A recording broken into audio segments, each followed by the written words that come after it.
तो आज की जो डिराइवेशन है that is magnetic field at the centre of a circular current loop. ठीक है, तो लेट्स कंसीडर ये एक करंट लूप है। ठीक है, तो इस करंट लूप की सेंटर पे हमें क्या चाहिए, मैग्नेटिक फील्ड चाहिए। तो ऑब्वियसली इस लूप में करंट फ्लो होंगे, तो करंट की जो डायरेक्शन है this one is the direction of current. तो इस डायरेक्शन में करंट फ्लो हो रहा है इसे, तो इस पॉइंट पे हमें क्या चाहिए, मैग्नेटिक फील्ड चाहिए। ठीक है, तो देखो आइडिया क्या है कि सपोज एक वायर है, इस वायर में करंट इस तरह से फ्लो हो रहा है, तो इस वायर से थोड़ी सी दूरी पे यहाँ पे हमें क्या चाहिए, मैग्नेटिक फील्ड चाहिए, है ना। तो उसके लिए हम लोगों ने क्या किया था, यहाँ पे एक डीएल एलिमेंट कंसीडर किया।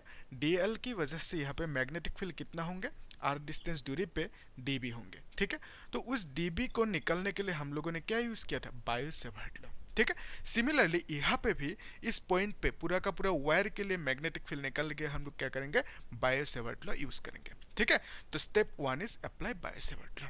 ठीक है, तो अभी देखो बायो सेवर्ट लॉ कहता क्या है, Biot Savart law d B is equal to mu naught by 4 pi, ये मालूम है आपको। अब लिखोगे I dl sine theta divided by r square. ठीक है, तो यहाँ पे थीटा किसका किसका बीच में एंगल है, यहाँ पे जो ये डीएल है, डीएल की डायरेक्शन जो करंट की डायरेक्शन है वही है। ठीक है, तो आर है ये, तो डीएल और आर के बीच में जो एंगल है this is this theta. Clear है, तो यहाँ पे भी हम लोग सिमिलरली क्या करेंगे, इसमें एक डी एल एलिमेंट को कंसीडर किया सपोज।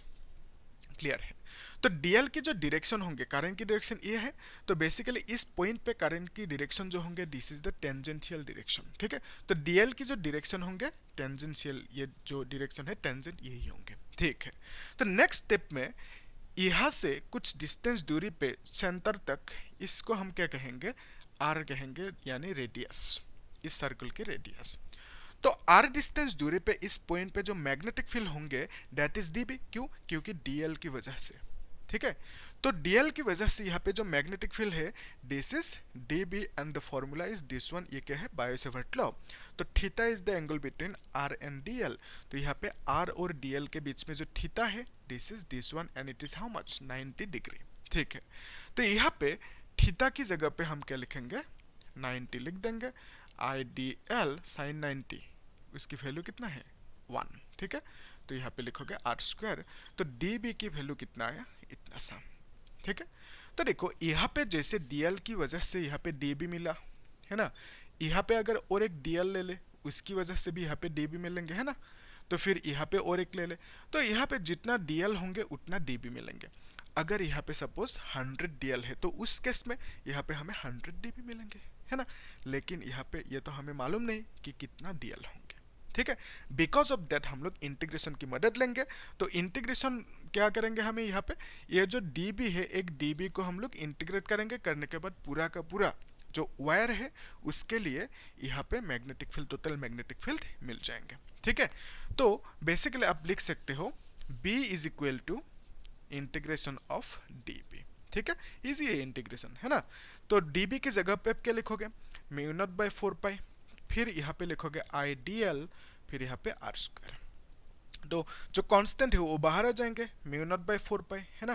फिर आई करंट इज कांस्टेंट, फिर आर इज द रेडियस, है ना, radius is always constant.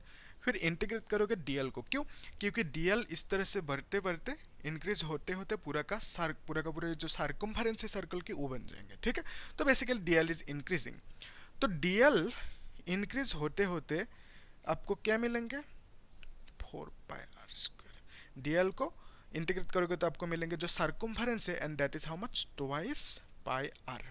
Okay, you know that circumference of a circle is twice pi r. ठीक है, तो यहाँ पे पाई पाई कैंसिल होंगे, आर के साथ आर कैंसिल होंगे, तो 2 के साथ 2, फिर आपको क्या मिलेंगे, mu naught I divided by 2 r. Clear है कि नहीं, देखो तो ये है मैग्नेटिक फील्ड के formula at the centre. Easy है, यस।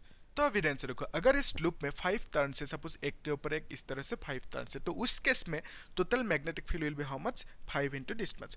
तो अगर एन लूप से, तो आप टोटल मैग्नेटिक फील्ड क्या लिखोगे, N mu naught I divided by 2r। तो बेसिकली जितना लूप है वो मल्टीप्लाई करने, एग्जाम में क्वेश्चन में आपको लूप के नंबर एन देंगे, है ना।